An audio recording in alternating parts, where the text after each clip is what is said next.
தளபதி விஜய் அவர்களோட கோ திரைப்படத்தால் தங்கலான் திரைப்படத்துக்கு பெரும் நஷ்டம் ஏற்பட வாய்ப்புகள் இருக்குது. தங்கலான் திரைப்படம் இதை நம்பி தான் இருந்தது. ஆனால் ஒரு பெரிய நஷ்டம் தங்கலான் திரைப்படத்துக்கு ஏற்பட போகிறது. இதுக்கு முழு காரணம் கோ திரைப்படம் அப்படின்னு தான் சொல்ல வேண்டும். ஸோ கோ திரைப்படம் வாண்டடாக செஞ்சாங்களா இல்லை இது தற்செயலாக நடந்ததா அப்படிங்கிற ஒரு விஷயத்தை நீங்கள் தான் சொல்லணும். கோ செப்டம்பர் 5ஆம் தேதி உலகம் முழுவதும் வெளியாகிறது. இந்த திரைப்படத்துக்கு பெரும் எதிர்பார்ப்பு இருந்தது. அதே மாதிரி செப்டம்பர் 5ஆம் தேதி உலகம் முழுவதும் வெளியானது. ஸோ இந்த திரைப்படத்துக்கு நெகட்டிவ் ரிவ்யூஸ் அதிகமாக வரும். முக்கியமாக படத்தை எல்லாரும் கலாய்ப்பாங்க அப்படின்னு தான் எதிர்பார்த்துட்டு இருந்தாங்க. ஆனால் படம் ரிலீஸ் ஆகி கம்ப்ளீட்டான ஒரு பாசிட்டிவான ரிவ்யூ இந்த திரைப்படத்துக்கு வந்திருக்கு. யாருமே எதிர்பார்க்காத ரிவ்யூ இந்த திரைப்படத்துக்கு வந்திருப்பதால் ரசிகர்கள் கூட்டம் அதிகமாகவே இருக்கிறது. ஸோ இந்த திரைப்படம் ஒரு பயங்கரமான வசூல் வேட்டை அடைய போகிறது. முக்கியமாக தமிழ் சினிமாவுக்கு 1000 கோடி கலெக்ஷன் இந்த திரைப்படம் கொடுக்க போகிறது அப்படிங்கிற ஒரு நம்பிக்கையை ஃபர்ஸ்டே ஓப்பனிங் பாசிட்டிவ் ரிவ்யூஸை வச்சு மக்கள் கணக்கு போட ஆரம்பித்து விட்டார்கள். ஸோ இப்போ ஒரு திரைப்படம்ங்கிறது தமிழ் சினிமாவில் ரிலீஸ் ஆகுதுன்னா அந்த திரைப்படம் தமிழில் சவுத் இந்தியாவில் பெருசாக ஹிட் அடித்தா மட்டும் கிடையாது.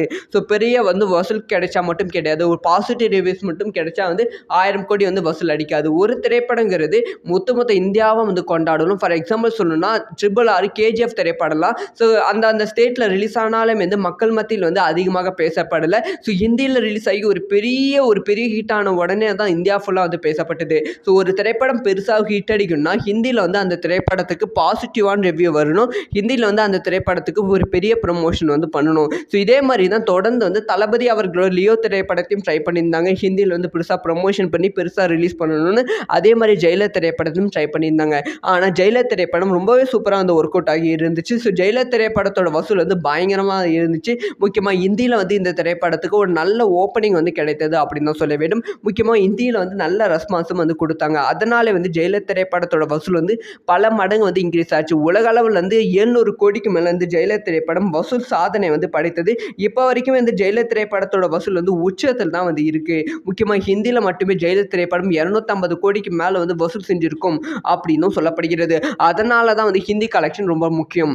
அதே மாதிரி தான் கோ திரைப்படம். ஸோ கோ திரைப்படத்தோட முதல் நாள் வசூல் பயங்கரமாக இருக்கிறது. முக்கியமாக ஹிந்தியில் இந்த திரைப்படம் 500 லொக்கேஷனில் 1000 ஸ்க்ரீனில் ரிலீஸ் பண்ணுறாங்க. ஹிந்திலேயும் இந்த திரைப்படத்துக்கு நல்ல பாசிட்டிவான விமர்சனங்கள் வந்திருக்கு. இப்போ தான் மெயின் மேட்டருக்குள்ளே போக போகிறோம். கோ திரைப்படத்தால் தான் தங்கலான் திரைப்படத்தோட வசூல் பாதிக்கப்பட போகிறது. அதாவது தங்கலான் திரைப்படத்தை ஆகஸ்ட் 15ஆம் தேதி உலகம் முழுவதும் ரிலீஸ் பண்ணாங்க. இந்த படத்துக்கும் பெரிய அளவில் எதிர்பார்ப்பு இருந்தது. அதே மாதிரி ரிலீஸ் ஆகி நல்ல விமர்சனங்கள் பெற்றாலும் கலெக்ஷன் ரீதியாக மக்கள் கூட்டம் இந்த திரைப்படத்துக்கு வரவில்லை அப்படின்னு தான் சொல்ல வேண்டும். தங்கலான் திரைப்படம் வெறும் 120 கோடி ரூபாய் மட்டும்தான் வசூல் செய்திருந்தது. இது ஒரு பெரிய லாஸாக தான் பார்க்கப்பட்டது. ஏன்னா தங்கலான் திரைப்படத்தோட பட்ஜெட் 130 கோடி ரூபாய். ஸோ அதே மாதிரி தான் தங்கலான் திரைப்படத்துக்கு நம்ம ஹிந்தியில் ரிலீஸ் பண்ணால் ஒரு பயங்கர வசூல் கிடைக்கும். ஹிந்தி மற்ற கண்ட்ரியில் மற்ற லாங்குவேஜில் அப்படி சொல்லி பிளான் பண்ணியிருந்தாங்க. ஆனால் அது அடுத்த ஒரு வாரத்தை ரிலீஸ் பண்ணியிருக்கணும். இவங்க என்ன தப்பு பண்ணாங்கன்னா ஹிந்தியில் ஒரு 10-15 நாள் கழித்து ரிலீஸ் பண்ணலாம் அப்படி சொல்லி ஒரு பெரிய ப்ரமோஷன் ஹிந்தியில் பண்ணி அதே மாதிரி 15 நாள் கழித்து செப்டம்பர் 6ஆம் தேதி அதாவது இன்னைக்கு ரிலீஸ் பண்ணியிருக்காங்க. இதனால ஒரு பெரிய லாஸ் தங்கலான் திரைப்படத்துக்கு ஏற்பட போகிறது. ஏன்னா கோ திரைப்படம் தமிழ்லேருந்து ஹிந்தியில் ரிலீஸ் ஆகுது. ஹிந்தியில் ஒரு பயங்கரமான தேட்டர் கவுண்ட் கோ திரைப்படத்துக்கு கிடைச்சிருக்கு. 1000 ஸ்க்ரீன்ஸ் கோ திரைப்படத்துக்கு கிடைச்சிருக்கு. இந்த சமயத்தில் தங்கலான் திரைப்படத்தை ரிலீஸ் பண்ணால் கண்டிப்பாக ஸ்க்ரீன் கவுண்ட் ரொம்ப கம்மியாகும். மக்கள் கூட்டமும் ரொம்ப கம்மியாக வாய்ப்புகள் இருக்குது. அதனால் ஸ்டுடியோ கிரீன் எதிர்பார்த்த ஒரு பெரிய வசூல் கொடுக்க முடியாமல் தான் போகும். ஸோ ஒரு மிகப்பெரிய லாஸில் தங்கலான் திரைப்படம் போக போகிறது. இது யார் மேலே தப்புனா கம்ப்ளீட்டாக தங்கலான் திரைப்பட குழு தான். ஸோ தங்கலான் திரைப்படம் கம்ப்ளீட்டாக ஹிந்திலையும் அதே நாள் ரிலீஸ் ஆயிருந்த ஒரு 150 கோடி இருந்து 200 கோடிக்கு மேலே வசூல் செஞ்சிருக்க வாய்ப்புகள் இருக்குது. ஸோ இது ஒரு பெரிய பாடமாக தங்கலான் குழுவுக்கு ஏற்பட்டு இருக்குது. ஸோ இதை பற்றி உங்களோட ஒப்பீனியன் என்ன அப்படிங்கிற விஷயத்த மறக்காமல் கமெண்ட்ல தளபதி விஜய் அவர்களோட கோ திரைப்படத்தால் தங்கலான் திரைப்படத்துக்கு பெரும் நஷ்டம் ஏற்பட வாய்ப்புகள் இருக்குது. தங்கலான் திரைப்படம் இதை நம்பி தான் இருந்தது. ஆனால் ஒரு பெரிய நஷ்டம் தங்கலான் திரைப்படத்துக்கு ஏற்பட போகிறது. இதுக்கு முழு காரணம் கோ திரைப்படம் அப்படின்னு தான் சொல்ல வேண்டும். ஸோ கோ திரைப்படம் வாண்டடாக செஞ்சாங்களா இல்லை இது தற்செயலாக நடந்ததா அப்படிங்கிற ஒரு விஷயத்தை நீங்கள் தான் சொல்லணும். கோ செப்டம்பர் 5ஆம் தேதி உலகம் முழுவதும் வெளியாகிறது. இந்த திரைப்படத்துக்கு பெரும் எதிர்பார்ப்பு இருந்தது. அதே மாதிரி செப்டம்பர் 5ஆம் தேதி உலகம் முழுவதும் வெளியானது. ஸோ இந்த திரைப்படத்துக்கு வந்து நெகட்டிவ் ரிவ்யூஸ் அதிகமாக வரும். முக்கியமாக படத்தை எல்லாரும் கலாய்ப்பாங்க அப்படின்னு தான் எதிர்பார்த்துட்டு இருந்தாங்க. ஆனால் படம் ரிலீஸ் ஆகி கம்ப்ளீட்டான ஒரு பாசிட்டிவான ரிவ்யூ இந்த திரைப்படத்துக்கு வந்து வந்திருக்கு. யாருமே எதிர்பார்க்காத ரிவ்யூ வந்து இந்த திரைப்படத்துக்கு வந்திருப்பதால் ரசிகர்கள் கூட்டம் அதிகமாகவே இருக்கிறது. ஸோ இந்த திரைப்படம் வந்து ஒரு பயங்கரமான வசூல் வேட்டை வந்து அடைய போகிறது. முக்கியமாக தமிழ் சினிமாவுக்கு 1000 கோடி கலெக்ஷன் வந்து இந்த திரைப்படம் வந்து கொடுக்க போகிறது அப்படிங்கிற ஒரு நம்பிக்கையை வந்து ஃபஸ்ட்டே ஓப்பனிங் பாசிட்டிவ் ரிவ்யூஸை வச்சு வந்து மக்கள் வந்து கணக்கு போட ஆரம்பித்து விட்டார்கள். ஸோ இப்போ வந்து ஒரு திரைப்படம்ங்கிறது வந்து தமிழ் சினிமாவில் ரிலீஸ் ஆகுதுன்னா அந்த திரைப்படம் வந்து தமிழில் சவுத் இந்தியாவில் வந்து பெருசாக ஹிட் அடித்தா மட்டும் கிடையாது.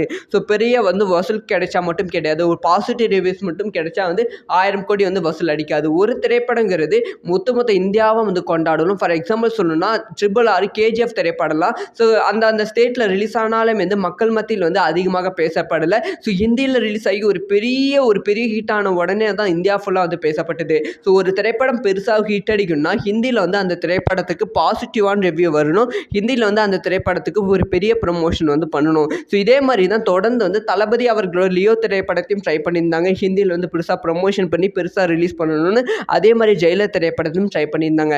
ஆனால் ஜெயிலர் திரைப்படம் ரொம்பவே சூப்பராக வந்து ஒர்க் அவுட் ஆகி இருந்துச்சு. ஸோ ஜெயிலர் திரைப்படத்தோட வசூல் வந்து பயங்கரமாக இருந்துச்சு. முக்கியமாக ஹிந்தியில் வந்து இந்த திரைப்படத்துக்கு ஒரு நல்ல ஓப்பனிங் வந்து கிடைத்தது அப்படின்னு தான் சொல்ல வேண்டும். முக்கியமாக ஹிந்தியில் வந்து நல்ல ரெஸ்பான்ஸும் வந்து கொடுத்தாங்க. அதனால வந்து ஜெயிலர் திரைப்படத்தோட வசூல் வந்து பல மடங்கு வந்து இன்க்ரீஸ் ஆச்சு. உலக அளவில் வந்து 700 கோடிக்கு மேலே வந்து ஜெயிலர் திரைப்படம் வசூல் சாதனை வந்து படைத்தது.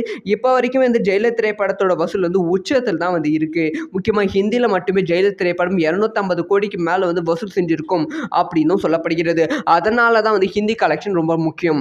அதே மாதிரி தான் கோத் திரைப்படம். ஸோ கோத் திரைப்படத்தோட முதல் நாள் வசூல் வந்து பயங்கரமாக வந்து இருக்கிறது. முக்கியமாக ஹிந்தியில் வந்து இந்த திரைப்படம் 500 லொக்கேஷனில் 1000 ஸ்க்ரீனில் வந்து ரிலீஸ் பண்ணுறாங்க. ஹிந்திலேயும் வந்து இந்த திரைப்படத்துக்கு நல்ல பாசிட்டிவான விமர்சனங்கள் வந்திருக்கு.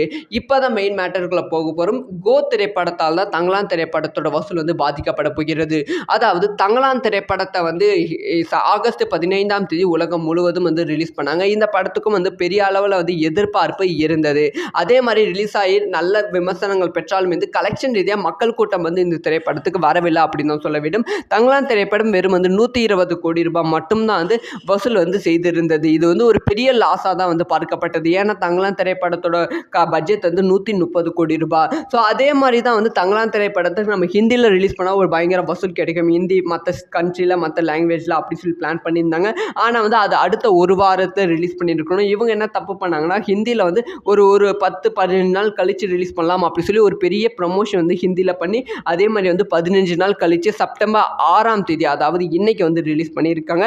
இதனால வந்து ஒரு பெரிய லாஸ் வந்து தங்கலான் திரைப்படத்துக்கு ஏற்பட போகிறது. ஏன்னா வந்து கோத் திரைப்படம் தமிழ்லேருந்து ஹிந்தியில் வந்து ரிலீஸ் ஆகுது. ஹிந்தியில் வந்து ஒரு பயங்கரமான தேட்டர் கவுண்ட் வந்து கோத் திரைப்படத்துக்கு கிடைச்சிருக்கு. 1000 ஸ்க்ரீன்ஸ் வந்து கோத் திரைப்படத்துக்கு கிடைச்சிருக்கு. இந்த சமயத்தில் வந்து தங்கலான் திரைப்படத்தை ரிலீஸ் பண்ணால் கண்டிப்பாக வந்து ஸ்க்ரீன் கவுண்ட் வந்து ரொம்ப கம்மியாகும். மக்கள் கூட்டமும் ரொம்ப கம்மியாக வாய்ப்புகள் இருக்குது. அதனால் ஸ்டுடியோ கிரீன் எதிர்பார்த்த ஒரு பெரிய வசூல் வந்து கொடுக்க முடியாமல் தான் வந்து போகும். ஸோ ஒரு மிகப்பெரிய லாஸில் வந்து தங்கலான் திரைப்படம் போக போகிறது. இது யார் மேலே தப்புனா கம்ப்ளீட்டாக தங்கலான் திரைப்பட குழு தான். ஸோ தங்கலான் திரைப்படம் வந்து கம்ப்ளீட்டாக ஹிந்திலையும் வந்து அதே நாள் ரிலீஸ் ஆயிருந்த ஒரு 150 கோடி இருந்து 200 கோடிக்கு மேலே வந்து வசூல் செஞ்சிருக்க வாய்ப்புகள் இருக்குது. ஸோ இது வந்து ஒரு பெரிய பாடமாக வந்து தங்கலான் குழுவுக்கு வந்து ஏற்பட்டு இருக்குது. ஸோ இதை பற்றி உங்களோட ஒப்பீனியன் என்ன அப்படிங்கிற விஷயம்